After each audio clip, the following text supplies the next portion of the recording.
News Radio, WAM 1180, welcomes you to the Seniors Rock Show. The Seniors Rock Show, a lively weekly discussion, shedding a bright light on aging with fun, entertainment, and important info for all adults. Join us with your comments or questions. Call or text 222-1180 or 1-800-295-1180. Now, from the News Radio WAM 1180 studios in downtown Rochester, here's your host, Joanna Palvino. Hey, good afternoon, everyone. This is estate planning attorney Mike Robinson, not Joanna Palvino, who is normally here to host us. She is off today, but she will be back with us next week. And as always, thanks again for joining us. And we've got another good show queued up for you. You know, applying for Social Security disability benefits can be frustrating, and approval is not easy to get. And you can significantly increase your chances of approval by using a Social Security disability representative. And a good rep will absorb the burden and the hassles of the application process, giving you peace of mind. Peter SIRACUSE, who is a founding partner of Benefits Representatives of America, is here today, and he's going to tell us how this local family-owned business focuses on client service and personal relationships to get benefits approved for their clients. They're certified non-attorney representatives. They worked for Social Security, and now they're working for you. And our second guest today is someone who's also working with families during a sometimes confusing and difficult time. Selling the family home and looking at options for later life living can be made easier with guidance with someone trained in the process, a designated seniors real estate specialist like LANA SOROKA. And LANA is here with us. She's going to share some of the things that she can do to make this important life transition a more pleasant experience. And speaking of confusion, we're going to talk a little bit about taxes today, and specifically individual retirement accounts, because an interesting development, Tuesday of last week, IRS issued a notice which again excuses the required minimum distributions for 2024 for inherited IRAs, and that is notice 2024-35 for those of you keeping score at home. And let's just kind of give some background here. We've talked about the Secure Act in the past. That was a law passed in 2020. And the highlight of that act is it eliminated the ability to stretch distributions over a lifetime for most IRA beneficiaries. And what the Secure Act did is said that with a few exceptions, people who inherit an IRA have to take it out over a 10-year period. When that law passed, there really wasn't any guidance from IRS as to how that money had to come out over that 10-year period. So, you know, if, for example, people wondered, well, do I still have to take a certain amount each year to get it out over 10 years? Can I wait until the end of the 10 years and take it all out in a lump sum? So there was some confusion there. In 2022, the IRS issued, quote, final, unquote, regulations, which said, no, you do have to take a required minimum distributions off the inherited IRA each of the 10 years, and then it would be fully exhausted by the end of the 10-year period.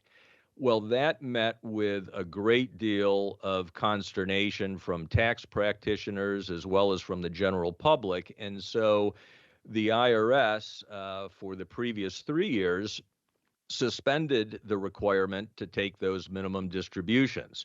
And so this year, this is now the 4th year that the IRS has done that.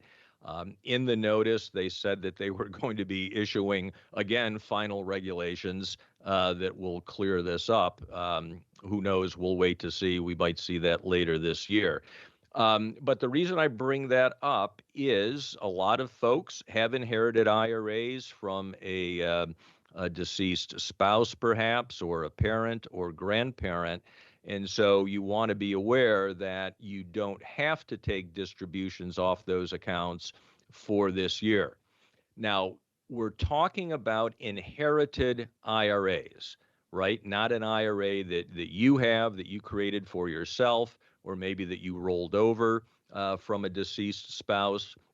Those people still have to take required minimum distributions just as they would normally. But again, with the inherited IRA, you do have the ability to not take that distribution for 2024.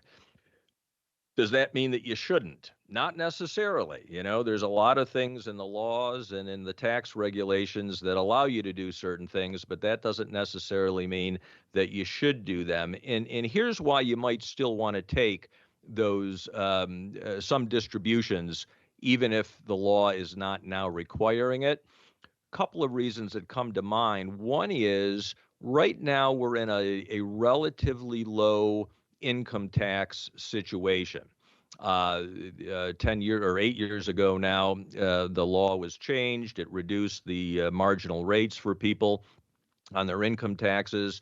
Unless Congress does something, that's going to change in 2026, and those rates will go back up. So it may be advantageous to take distributions now so that you will be taxed at a lower rate rather than waiting until later on when the rates go back up.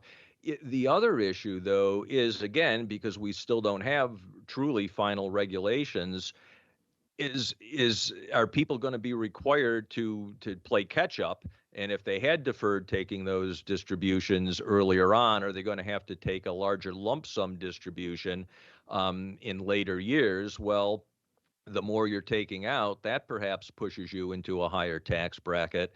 And so, again, that may not be the most advantageous approach. So, you know, as always, we talk about work with professionals who understand these issues and who can guide you. So, you know, your tax advisor would be someone that you'd want to consult with when making that decision.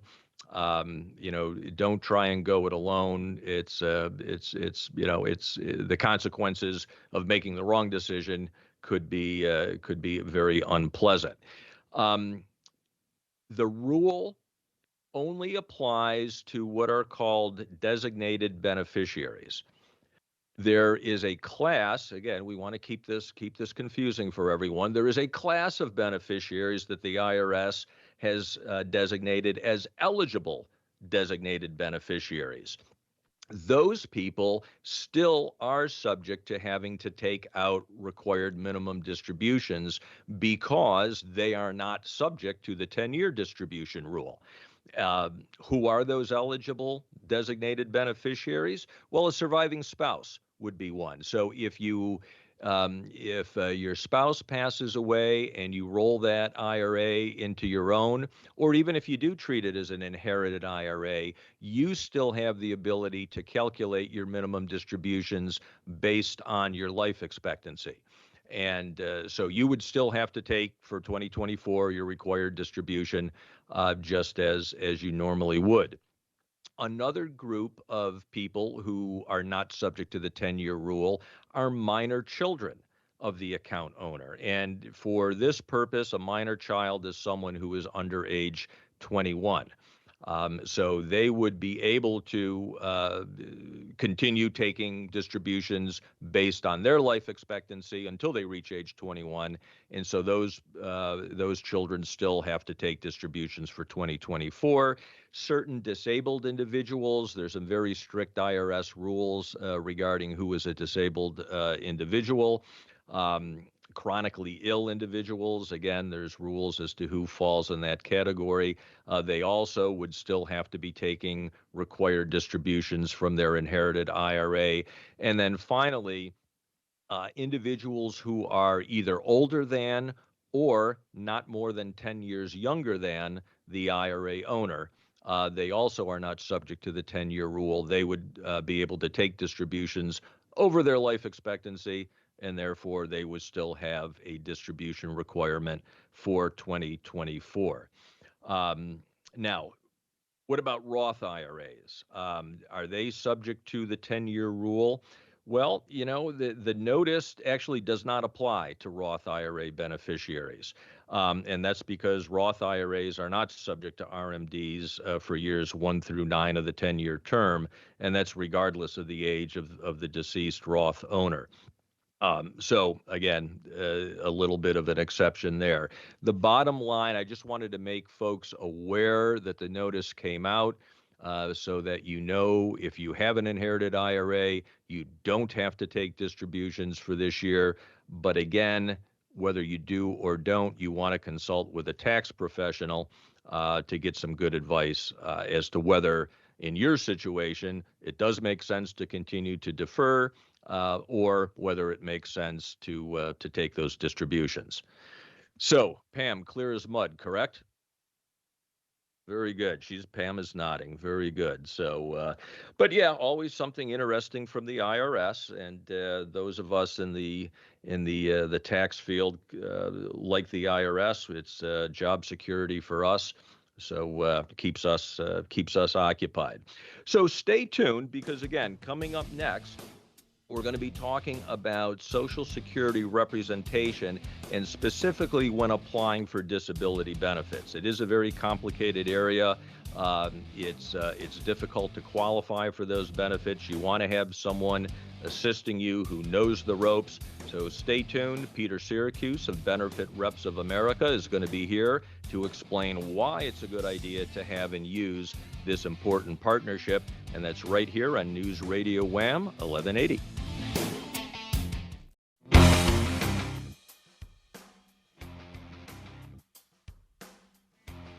And welcome back to the Seniors Rock Show. And we're still waiting on Peter. So what we might do is switch things up a little bit and have Lana join us for this segment. And our golden years bring a lot of changes. And when it's time to make a change to your home, you'll want a realtor with the Seniors Real Estate Specialist designation by your side.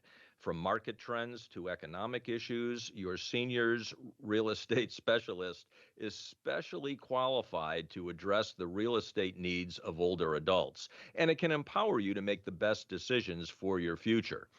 A seniors real estate specialist is trained to help manage the financial and emotional challenges of selling a long held family home, creating a customized plan to market and sell your property. Lana Soroka is with Next Home Endeavor. She's a licensed real estate agent. She carries the designated seniors real estate specialist title. And Lana, welcome to the show. Hi, thank you. So, Lana, tell us a little bit about yourself and how you got into real estate. Sure. First, thanks for having me. Really Thanks for exciting. being here. I've been a Rochesterian for about 25 years. I have 4 children and 2 dogs. Never a dull moment in my house. As you mentioned, I am an agent with Next Home Endeavor. Our office is based on Monroe Avenue in Pittsford. A longtime friend introduced me to real estate, and I quickly fell in love. I have a genuine passion for assisting others. So, real estate provides me with the perfect opportunity to pursue this purpose. Yeah, really good. And explain for us what is the seniors real estate designation and why is it important? Sure. An SRES or Senior Real Estate Specialist is a designation for realtors trained specifically to meet the unique needs of senior citizens adjusting to their living situations. This training focuses on understanding how to guide seniors through financial transitions and lifestyle changes, ensuring they can make decisions that enhance their comfort and security as their needs evolve. Sure. And that is a unique segment of the population when they're selling a home. I mean, I'm not a real estate specialist, but just working with my clients, it can be a very big emotional issue when it's time to leave a home, especially if it's a home you've been in for a long, long time. Definitely. It can be very emotional. And so, yeah, and so having the training to deal with that is definitely important. So, what does it involve to achieve the seniors real estate specialist designation, and how does that enhance your service to your clients? Sure. Achieving the SRES designation involves completing educational courses that deepen an understanding of the needs of aging clients. This includes learning about the various housing options available to seniors, the financial aspects of downsizing, and strategies to maintain independence. It also requires continuous professional development to keep abreast of evolving best practices and innovations that can significantly benefit seniors. This specialized knowledge allows me to offer nuanced advice and services that effectively support seniors through their transitions. Yeah, I can imagine. What are, would you say, some unique aspects of working with seniors in real estate? Working with seniors often means addressing needs such as downsizing to more manageable living spaces or finding homes that are easier to navigate and closer to necessary services.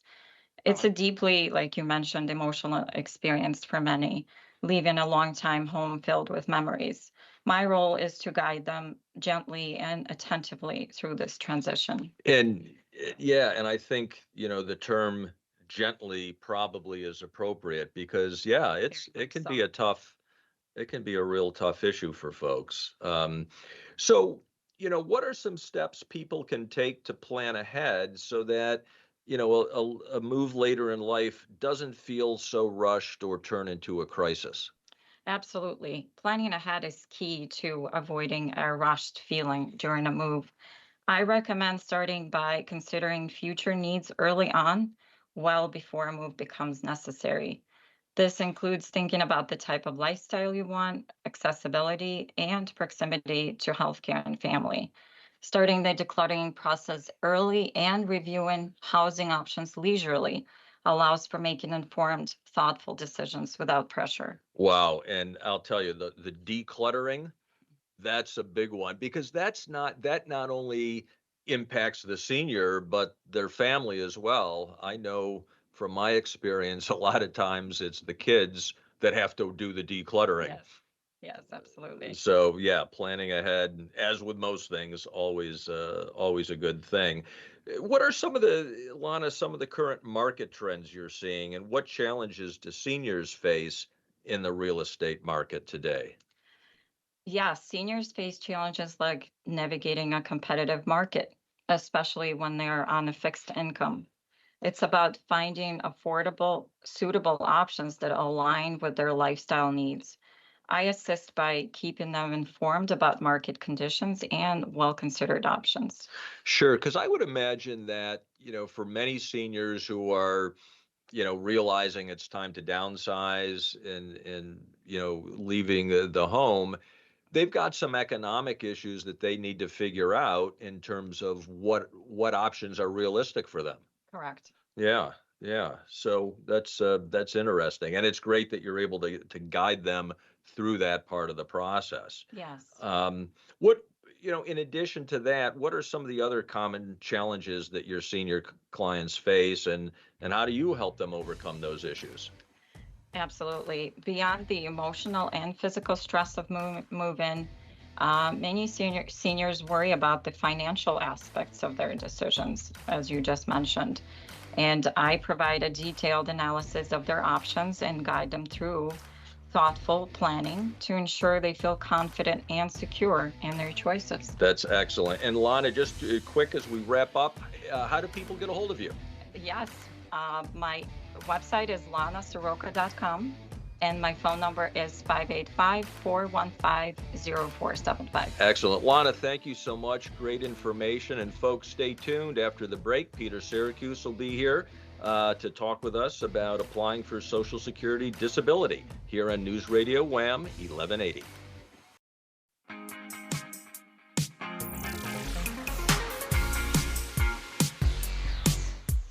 And welcome back to Seniors Rock Radio. And our guest now is Peter Syracuse.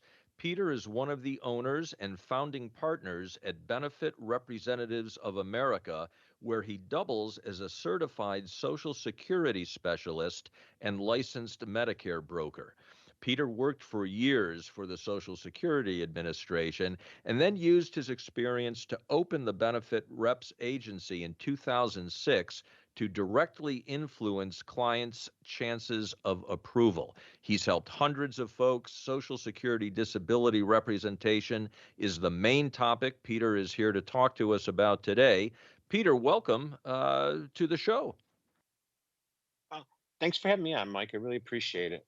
Thanks. No, it's great. And this is, I'll tell you again, based on my experience, this is really good information that you're about to give us. But, for starters, Peter, why did you leave the Social Security Administration and decide to open Benefit Reps of America? Mike, when I worked directly for Social Security, and I was there, I saw many people that needed help navigating that complicated process. So I thought after 10 years of experience and the insider knowledge I gained, I could better utilize that information on the opposite side of the desk. And we help people on this side of the desk. Gotcha. And we, those of us in the legal field who work in this area a bit, we're often fond of saying that the Social Security's job is to deny people, and so they do need guidance from somebody who can get them through the process. At what age, Peter, can someone get their full retirement benefit from Social Security, and what happens if they're disabled before they reach full retirement age? Well, Mike, for most people, their full retirement age is 67 years old. Now, they can elect to get benefits as early as 52, but there's be a reduction in the benefit. It's approximately 25%. Now, if a person becomes disabled and they receive Social Security disability prior to age 62, they receive an amount that's about the same as what they would receive at full retirement without any reduction of the benefits. And so individuals that get it, they get that higher amount and they get it usually for the rest of their life. Interesting, interesting. And again, they're going to need some guidance to get that result, I'm sure. So, Yes. one question, I get this a lot. At least I encounter confusion with folks a lot. You probably do as well. What is the difference between Social Security disability and Social Security income? So SSD and SSI, Oh, that's a or good question. supplemental security income, sorry. Yeah, that's a good question. Well, Social Security disability is a federal disability benefit that's based on the FICA taxes that you pay in the amount of time you've worked. FICA stands for Federal Insurance Contributions Act. And the greater income that you earn will generally increase the amount of benefits that you receive on a monthly basis.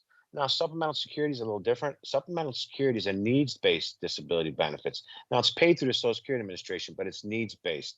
And that program has strict income and resource limits you must meet in order to qualify for those benefits. So they're a little bit Gotcha. different. Yeah, for sure. And so, just to emphasize that point, for Social Security disability, it does not matter what your income and resources are. It's still based on your FICA withholdings. Correct. That's very true. Gotcha. Yes. Okay. And, we've been sort of hinting, I know why, but if you can explain to our listeners, why would an individual need to call Benefit Representatives of America to help them get their Social Security disability or their supplemental security income? Well, it's no surprise the kind of thing you said before how they deny everybody. You know, we we are used to dealing with that complicated process of disability. We have the expertise needed to help our clients navigate the system. And when you hire us, we were available to answer any of your questions in a timely manner. We advise you on the intricacies of the program, and we fight as hard as we can to get you benefits that you deserve. That takes quite a long time sometimes, but we stay in there and give you the best fight we can. And I can tell you from experience with working with folks that when people do try to get through the system on their own, it is an incredibly frustrating process, and they wind up having to appeal a denial, which is even more problematic. It's very true. Yes, very true. So, I'm sorry, Peter, go ahead. Oh, there's that. Oh, very good. That's very true. It's a complicated process, and they need someone by their side to help fight for that benefit that they need to get. Absolutely. I know this is always a question on folks' minds. How do the fees work for a disability case? Well, the good thing is we don't charge a fee unless we win. The fees are governed by Social Security, and they have to approve each fee on every single case. But the fee is equal to 25% of any back money that an individual receives. But the most we can take is 7,200. And the administration, once they approve our fee, they actually pay us separately from the individual, the claimant. They send us our fee, and then they send the difference back to the claimant. And you have to be qualified in this line of work in order for them to do that. But Sure. it's that simple. All right. And, something you just said that I think a lot of people may not be aware of, back pay.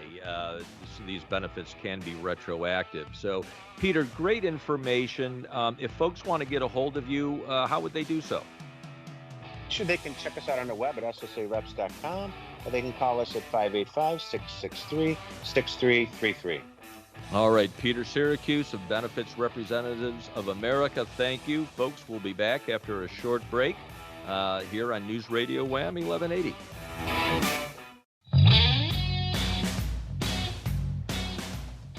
Welcome back to the Seniors Rock Show, and this is, as many of us know, NFL Draft Weekend.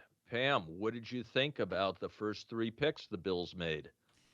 So I was actually, I had to work the draft show Thursday night here at the Oh, station. no kidding. And so I was one of the ones staying up until midnight, waiting to see what the Bills were going to do on that first night. And I think for a lot of Bills fans, it was a little bit of a letdown because you wanted to see a big move. You wanted to see the next big wide receiver. But to be honest, I think they were smart. They got a ton of draft picks that they can use as momentum to get, some nice trades. And I like Keon Coleman. He seems like a force. He seems something different for Josh Allen in the wide reception area, and I think he's going to be really cool. And I mean, they needed to replace Jordan Poyer. I think Cole Bishop is going to be a good step in. It seems like so far I like what we've done. I'd like to see a little bit more of a big mood coming up today, but we'll see what happens. What about you? Yeah, no, I really liked the Cole Bishop signing a lot. But, like a lot of people, I shared the consternation that they did. Not only did they not pick anybody in round one, but they let the Chiefs trade up, So, but I think I agree. I think they made a smart move. They got the guy they really wanted. I think Keon Coleman, just his size alone is something special. I think he'll be a good red zone target. I think the team hopes so as well. So yeah, and then they got the big defensive tackle, 315 pounds. He's going to be a force after a couple of years, I think. Absolutely. It's funny. Everyone was going after, why would you just hang up the phone on the Chiefs? Why would you even acknowledge that offer? But, they were going to get him anyway. Even if I think that's the way the Bills looked at it, they weren't going to pick that guy. Let's just hope, I think everyone thinks he's the next Tyreek Hill because he's so fast. But let's just hope he's the next Sammy Watkins. I heard he doesn't have a ton of muscle, so let's just hope he's very injury prone. Nothing serious, but just for the Bills' sake. Yeah, and interestingly, so Brandon Beane made the comment when people were asking about the trade with the Chiefs that you got to focus on your own team, and I read Bill Belichick said something very similar. Yes. So as much as Bills fans may not like Bill Belichick, he's a pretty smart coach. Absolutely. I mean, you got to give the guy credit. He's obviously done something right, so. Exactly. So, hey, did you know that today is National Gummy Bear Day? Ooh, I did not. I'll have to have one today. Any chance there you to go. have a sweet is good for me.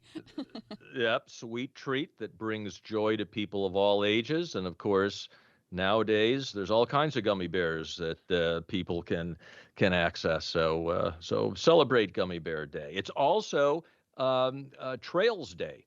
Apparently, the fourth Saturday in April is National Trails Day. And of course, we've got a lot of trails in the area, whether it's in the county parks or other places for folks to get out. and enjoy the outdoors. Might be a little bit wet this afternoon, but if you dress appropriately, no reason not to get out there. Um, how about you? You going to do some trail walking today? Probably not today. It's a little bit rainy and cold here, but maybe tomorrow. Next week it's supposed to be in the 70s. I think we're supposed to have a really nice week. So next week seems like a good week for that. There you go. I think I saw even one day is going to get close to 80. I love it. Let's go. Bring on the summer. So bring it on. Yeah, get the lawnmowers out, and if you haven't already, and keep that going. So, hey, next week we're going to have another good show. One of our guests is going to be Dr. Peter Hart from Heart, Hearing, and Balance Centers. And on a related note, Art Moorer of the Hearing Loss Association of America Rochester chapter. I had an opportunity to talk with Art recently. What a great organization supporting folks with hearing loss. So going to be some great information coming from Dr. Hart as well as Art Moorer from the Hearing Loss Association. So everybody look forward to that. And of course, next week is also Derby Day. I don't know if you're a horse person, Pam, but Kentucky Derby Day, mint juleps. That's a good thing, right? Absolutely. I'll be watching. There you go. Are you going to bet? Ready to go. My sister, when she goes to the track, she wins all the time. Really? Not me. The track for me is like Las Vegas. What happens there stays there, which is my money. Yeah, that's like my grandfather is the same way. Every time he goes to the casino, or he's just got that lucky streak. I did not inherit that gene, unfortunately. But God bless him. So anyway, but we'll be watching. That's always something fun. So what else you got going on this weekend? I've got a work event tonight, which I'm excited about. It should be fun, and I think tomorrow we're just gonna, just kind of hang out and enjoy the weekend. Nothing too crazy. How about you? Yeah, I'm going to get out tomorrow, certainly, get a lot of yard work done. Tomorrow looks like it's going to be a good day. I'm not sure. Today I'll probably, I don't mind the rain, so I'll probably be outside today too. So. Very nice. Love it. It is Rochester after all. We can't allow ourselves. You know what I haven't done yet is I haven't gotten the golf clubs out. Cody, my husband, he went out for the first time 2 weeks ago on a really nice Sunday, and they had a great time. So people are going. It's still early in my opinion, but hey, why not? No, it's never too early. I have a lot of friends who've been out playing for at least a month now, but I just haven't been able to get there yet. It'll come. Absolutely. It'll come soon. And Lana's still here. I'm going to ask Lana. Lana, what are you doing this weekend? That's good. Yeah. All right. Well, another great show. And Joanna is enjoying a week off, but she will be back with us next week, where, again, we're going to talk with Dr. Peter Hart, as well as Art Moorer from the Hearing Loss Association of America. Some really interesting information that both of them are going to share. And, hearing loss, it's interesting. It happens to all of us, but there are things that we can do to prevent that, ways to protect our hearing. So going to be good information coming along. So I hope everybody has a wonderful week coming up. Thanks again for listening. We'll look forward to seeing you next week. And be well, be kind, and as Joanna would say, seniors rock.